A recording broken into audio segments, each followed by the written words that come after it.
Au niveau des lignes directrices, cette fois-ci en activité physique, l'American College of Sport Medicine suggère un entraînement aérobique de 150 minutes par semaine à intensité modérée. Ça correspond environ à 3 à 5 sur 10 sur une échelle de perception de l'effort de Borg, qui est souvent utilisée là, en activité physique, que j'ai tiré justement du PPMC là, de l'Université Laval. Et en entraînement musculaire, on suggère 2 à 3 séances par semaine de durée de 30 à 60 minutes. Mon opinion est un petit peu mitigée par rapport à ça. Je trouve ça, premièrement, je tente à vous partager mon opinion parce que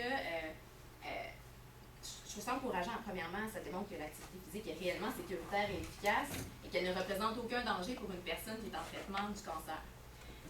Dans un deuxième temps, pour une personne qui n'a jamais trop bougé, puis qui n'a jamais trop fait d'activité physique, puis qui expérimente beaucoup d'effets secondaires des traitements, lui présenter ça et dire « faut que tu fasses 150 minutes d'activité physique par semaine », ça peut peut-être altérer sa motivation. Fait que rendu là, je me dis, aussi bien, peu importe l'effort que la patiente ou que la personne est prête à mettre, il faut l'encourager pour qu'elle continue là-dedans et qu'elle fasse un travail qui est progressif. Donc, malgré, au-delà des recommandations générales, il existe des recommandations spécifiques. Premièrement, éviter la douleur. Donc, on doit toujours adapter le mouvement jusqu'à ce que le client, le patient ressente, puisse exécuter vraiment sans douleur. Et c'est le meilleur moyen aussi pour garder la motivation.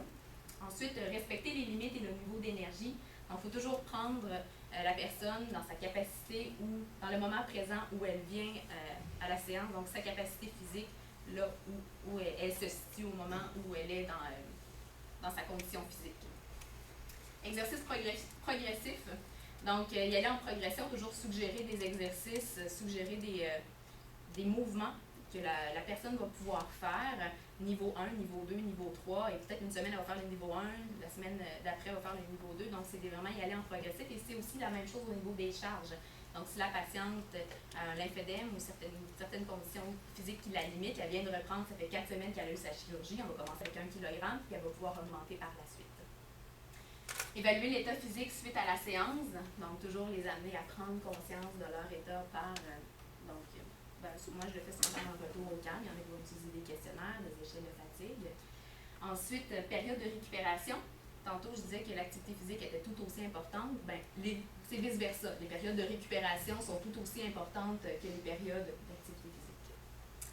Et attention à l'inflammation.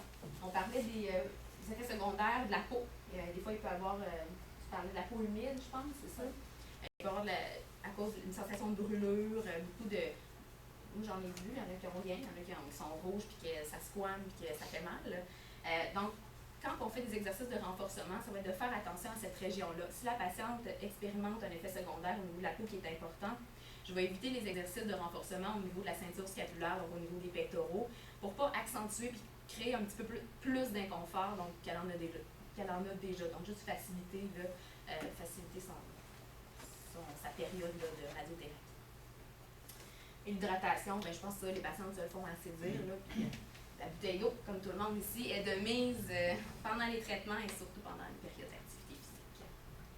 Les types d'exercices aussi recommandés par les lignes directrices, j'en ai mis quelques-uns ici. C'est sûr qu'il y en a d'autres, mais l'important, c'est d'éviter, je vais en parler un petit peu plus loin, d'éviter les exercices qui sollicitent trop d'impact ou les risques de fracture également. Marche, yoga, vélo, danse, natation, aquaforme, dans l'eau, c'est sans impact. Donc, recommandé.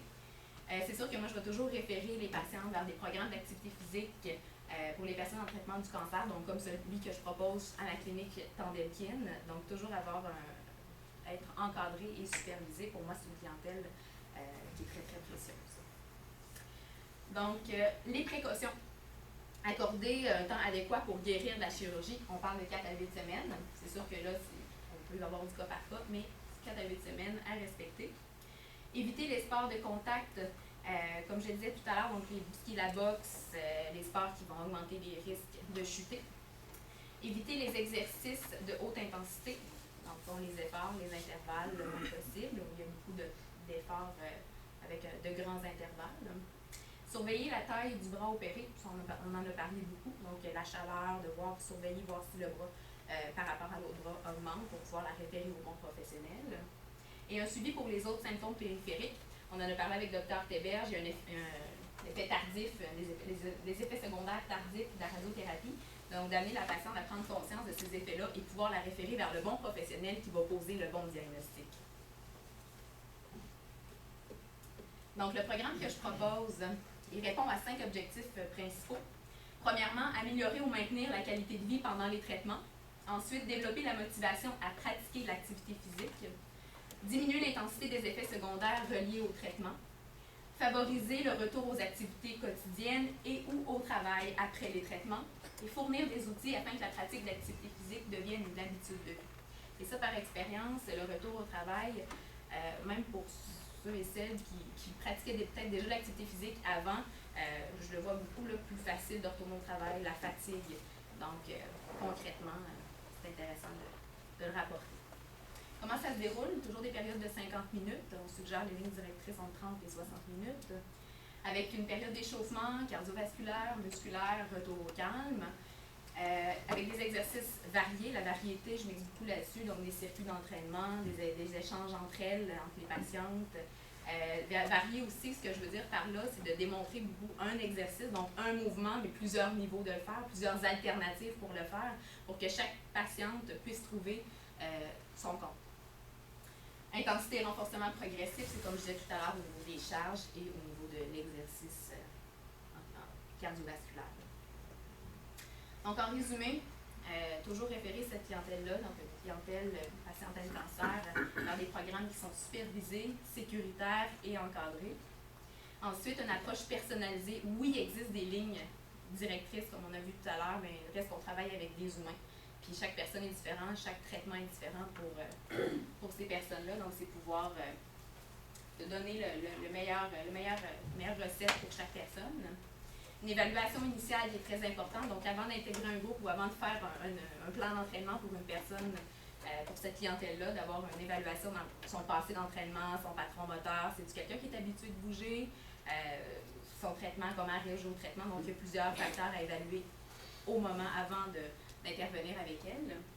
Et mesure des variables, donc la capacité, l'énergie, la fatigue, et ainsi de suite. Donc ici, je donne différentes ressources. Vraiment, je pense, Denis, qu'on va partager ce PowerPoint-là. Ça, c'est des ressources à Québec qui, pour moi, sont sécuritaires, encadrées, supervisées, où je réfère, où la clientèle peut être référée. Bateau Dragon, justement, il y a une étude qui a été faite en 2004, comme quoi, avec des patientes atteintes de cancer du sein, comme quoi, parce que c'est un mouvement répétitif, on se disait, le mouvement répétitif, ça peut causer le lymphœdème.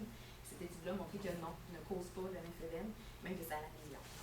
Ça, j'ai mis. Le bateau Dragon, c'est quoi? Bateau Dragon, c'est vrai que c'est pas. Il y a un dragon au bout. En fait, c'est 20 personnes. Et moi, depuis que j'ai commencé à travailler avec cette clientèle-là, j'en fais, tu sais. J'avais développé un partenariat parce qu'on veut fournir des outils aux patients quand ils viennent s'entraîner. Après, tu sais, où je peux aller, qu'est-ce que je fais, tu sais. Ben, cette équipe-là, c'est toutes des survivantes atteintes d'un cancer du sein. Puis le bateau Dragon, en fait, c'est 20 personnes qui rament de chaque côté, là. On est 20. Oui, c'est un bateau. C'est un bateau que la cour est bateau Dragon chinois. C'est chinois, oui, c'est chinois. Il y a 10-12 bateaux qui partent avec des oui, tu travailles pour là, c'est comme de l'aviron, c'est comme faire du canot, là, tu sais, c'est un peu le mouvement du canot, là, mais 20 personnes dans un gros canot. Pour terminer, sans une équipe autour d'un patient atteint de cancer, on ne peut pas être efficace et avoir un réel impact sur sa guérison. Donc, c'est pourquoi moi et Dr. Théberge, on faisait je te remercie d'avoir accepté de faire la présentation donc en collaboration, parce que c'est ça la réussite pour encadrer un patient avec cancer.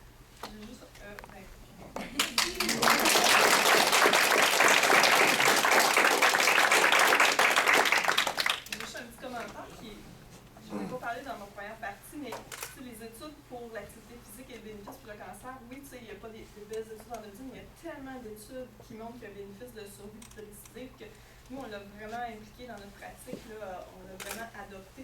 Tous mes collègues radioncologues qui font du cancer du sein, dans les suivis, c'est sûr qu'un client dans la consultation pendant les traitements, c'est plus difficile, mais dans le suivi, là, on donne régulièrement le devoir aux patients de faire de l'activité physique. Là, c'est sûr que les moyens pour lesquels ils prennent tout ça, mais ça, c'est clair, là, on est toutes celles qui font qui traitent pour les cancers du sein régulièrement, c'est le devoir qu'on donne aux patients. Parce que ça gère leur poids, ça gère leur morale, ça gère les bouffées de chaleur. Ça diminue le risque que le cancer revienne selon les données qu'on a. Fait que c'est tellement un ensemble de choses. Puis souvent, moi, c'est justement ça, je vais leur dire, c'est commencer par quelque chose de facile. Là, si vous faites 20 minutes, vous faites 20 minutes.